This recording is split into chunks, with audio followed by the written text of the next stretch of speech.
కార్యాలయంలో కన్నా లక్ష్మీనారాయణ మాట్లాడుతున్నారు. ఇప్పుడు ఆ లైవ్ చూద్దాం. శంకుస్థాపన చేసినటువంటి పరిస్థితి ఇదెంత మోసం అంటే మీ చీఫ్ సెక్రటరీనే 11వ తారీఖు ఉత్తరం రాశాడు 11 డిసెంబర్న. దాంట్లో ఆయన ఒక 3 ప్రపోజల్స్ కేంద్రానికి ఇచ్చాడు. దానికి సెంట్రల్ స్టీల్ మినిస్టర్ నుంచి మళ్ళా రిప్లై కూడా ఇచ్చినారు వినయ్ కుమార్ గారు, ప్రిన్సిపల్ సెక్రటరీ చీఫ్ సెక్రటరీకి. దానికి తోడు మొన్న 20వ తారీఖు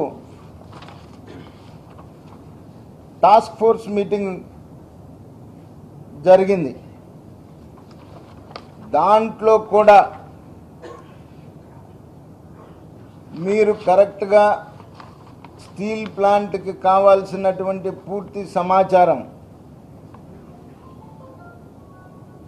ఐరన్ ఓర్ ఏదైతే ఇప్పుడున్నటువంటి స్టిపులేషన్స్ ప్రకారం ఒక స్టీల్ ప్లాంట్ ఎస్టాబ్లిష్ చేయాలి అని అంటే కావాలో స్టిపులేషన్స్ ప్రకారం ఇవ్వలేదు అని చెప్పేసి మొన్న 20వ తారీఖు జరిగినటువంటి టాస్క్ ఫోర్స్ మీటింగ్లో కూడా మీరు దానికి కావాల్సినటువంటి ఐరన్ ఓర్ ఇవ్వకుండా ఇవాళ శంకుస్థాపన పేరుతో నాటకం ఆడి రాయలసీమ ప్రజల్ని మరొకసారి మోసం చేస్తున్నటువంటి మాట కూడా రాయలసీమ ప్రజలు గమనించాల్సినటువంటి అవసరం ఉంది. రాష్ట్ర ప్రభుత్వం తరపున CH Venkaiah Chowdary MD APMDC, Shri Prakash Patil consultant APMDC KPMG వీళ్ళు టాస్క్ ఫోర్స్ మీటింగ్కి పార్టిసిపేట్ చేసినారు. అనేక మార్లు కేంద్ర ప్రభుత్వం నుంచి కూడా రాష్ట్ర ప్రభుత్వానికి ఉత్తరం రాశారు. మీ చీఫ్ సెక్రటరీ ఇచ్చినటువంటి ప్రపోజల్కు కూడా 11వ తారీఖు చీఫ్ సెక్రటరీ ఉత్తరం రాస్తే స్టీల్ మినిస్ట్రీ నుంచి 20వ తేదీన రిప్లై ఇచ్చినటువంటి మాట. అలాగే టాస్క్ ఫోర్స్ మీటింగ్ మినిట్స్ కూడా ఉన్నాయి. కావాలంటే నేను పత్రికా సోదరులకి, జర్నలిస్ట్ సోదరులకి కాపీలన్నీ కూడా తీసి పంపుతాను మెయిల్లో. వీటన్నిటిని కూడా అసలు వాస్తవం ఏంటో మీరు చూడండి. ఈ రకంగా మోసపూరితమైనటువంటి ప్రతి చర్య, నేను ఇంతకు ముందు నుంచి చెప్తా ఉన్నాను, ఆయనకి మానసిక వ్యాధితో ఏదో బాధపడుతున్నాడు. ఇటువంటి మానసిక వ్యాధితో బాధపడేటువంటి వ్యక్తి రాష్ట్ర ముఖ్యమంత్రిగా ఉండటానికి అర్హుడా అనేటువంటి మాట. దానికి నిదర్శనం ఇవాళ పేపర్లో చూసామండి. కేంద్ర ప్రభుత్వం అంట హైకోర్టు బైఫర్కేట్ చేసి రాష్ట్ర ప్రభుత్వం నెత్తిన అడావుడిగా రుద్ది జగన్మోహన్ రెడ్డికి లబ్ధి చేకూరు దానికోసం చేశారట.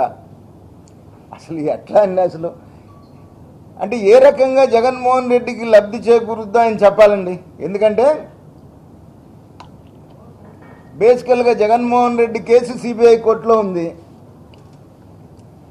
సిబిఐ కోర్టు అయితే ఆంధ్రప్రదేశ్కి రాదు.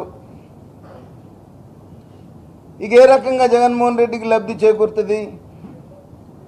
ఒకటి.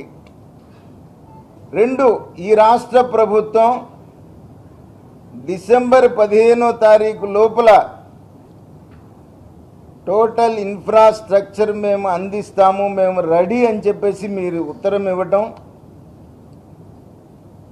అలాగే జడ్జెస్ కమిటీ ఏదైతే ఉందో బిల్డింగ్ కమిటీ రెడీగా ఉంది అని చెప్పేసి వాళ్ళు లెటర్ ఇచ్చిన తర్వాతనే సుప్రీంకోర్టు జడ్జిమెంట్ మేరకు కేంద్ర ప్రభుత్వం నిర్ణయం తీసుకొని జనవరి 1వ తారీఖు నుండి ఆంధ్రప్రదేశ్ హైకోర్టు అమరావతిలో జరుగుతుంది అనేటువంటిది ప్రెసిడెన్షియల్ ఆర్డర్స్ నోటిఫికేషన్ ఇవ్వడం జరిగింది. మీరు ఇక్కడ చూడండి, ప్రెసిడెన్షియల్ ఆర్డర్స్ని కూడా ధిక్కరించి ఒక ఇండిపెండెంట్గా ఉండాల్సినటువంటి జ్యుడిషియరీ వ్యవస్థని ముఖ్యమంత్రి క్యాంప్ ఆఫీసు విజయవాడలో ఎట్లా పెడతాడు?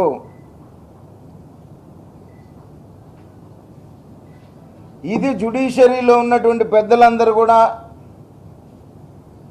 ఆలోచించాలని చెప్పేసి నేను కోరుతా ఉన్నాను. భారతీయ జనతా పార్టీ తరఫున